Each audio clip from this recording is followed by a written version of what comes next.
There's a moment you know well, even if you've never named it. Someone says one sentence, sometimes not even a harsh one, and something inside you shifts instantly.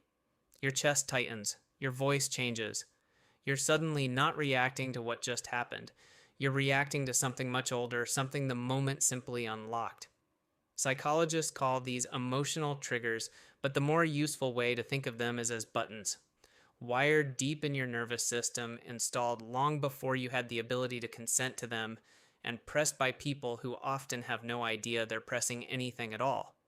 This video isn't about eliminating your triggers, that's not realistic, and it's not even the goal. It's about learning to see the buttons before someone else pushes them. Because the moment you can name a trigger, you take back the one thing it was designed to take from you: control. A trigger isn't really about the present moment. It's a shortcut your brain built, usually years ago, to respond quickly to something that once felt threatening: rejection, criticism, being ignored, being controlled, being unseen. The nervous system doesn't file these experiences away as neutral memories. It files them as danger patterns, so that if anything resembling them shows up again, your body can react before your conscious mind even catches up. This is why a trigger reaction so rarely matches the size of the moment that caused it. A slightly dismissive tone from a coworker shouldn't on paper produce a spike of anger or a wave of shame. But if that tone echoes something from childhood, a parent's disapproval, a teacher's dismissal, a friend group's exclusion, the brain isn't responding to the coworker. It's responding to the earlier moment, using the coworker as the trigger. Here's the strange part. The people most affected by a trigger are usually the last to recognize it as a trigger at all. In the moment, the reaction doesn't feel like an old wound reopening. It feels completely justified, completely proportionate, completely about the person standing in front of you.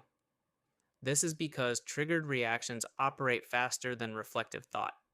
By the time your slower, analytical brain gets involved, your faster emotional system has already decided the story. This person is disrespecting me. This person doesn't care. This person is exactly like the one who hurt me before. Recognizing a trigger requires catching yourself mid-reaction and asking a question most people never learn to ask in the moment. Is this really about what just happened, or does this feel familiar?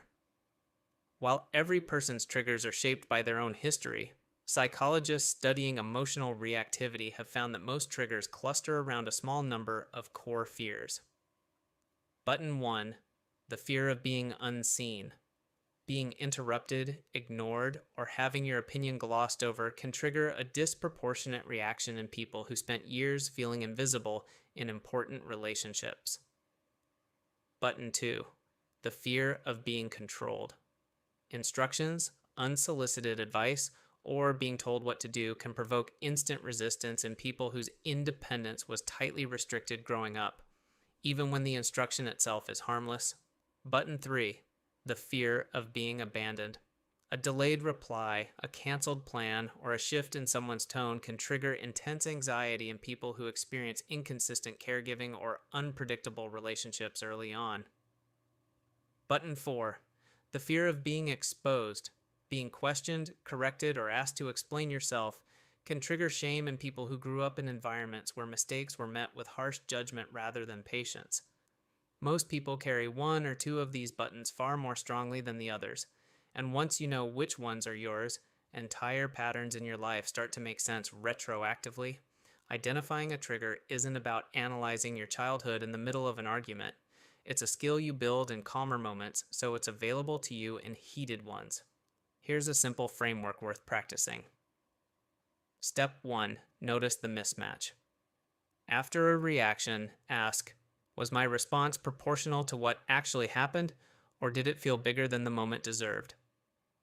A disproportionate reaction is almost always a signal that a button, not the present situation, is doing the driving.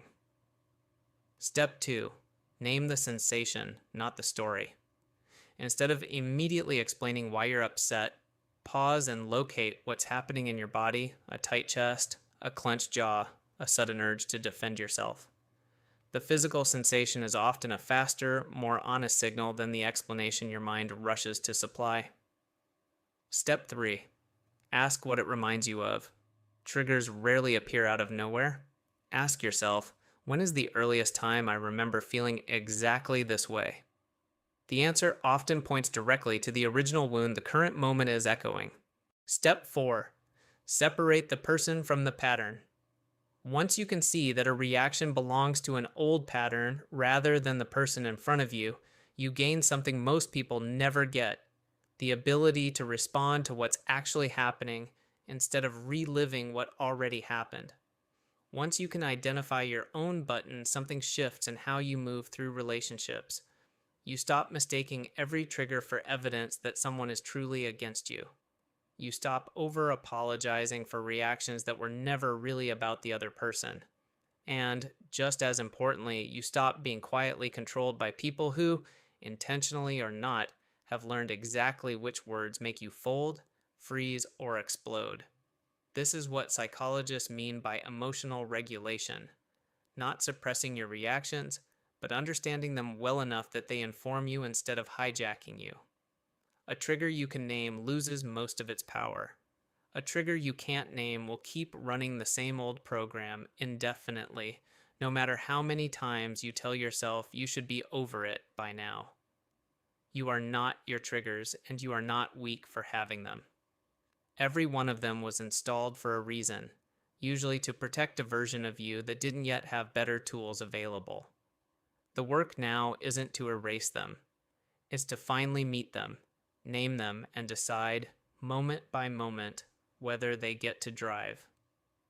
Mastering your mind was never about having no buttons left to press. It's about being the one holding the wiring diagram. If this resonated with you, subscribe, because next week we're breaking down the specific phrases that reveal someone else's hidden triggers before they even realize it themselves.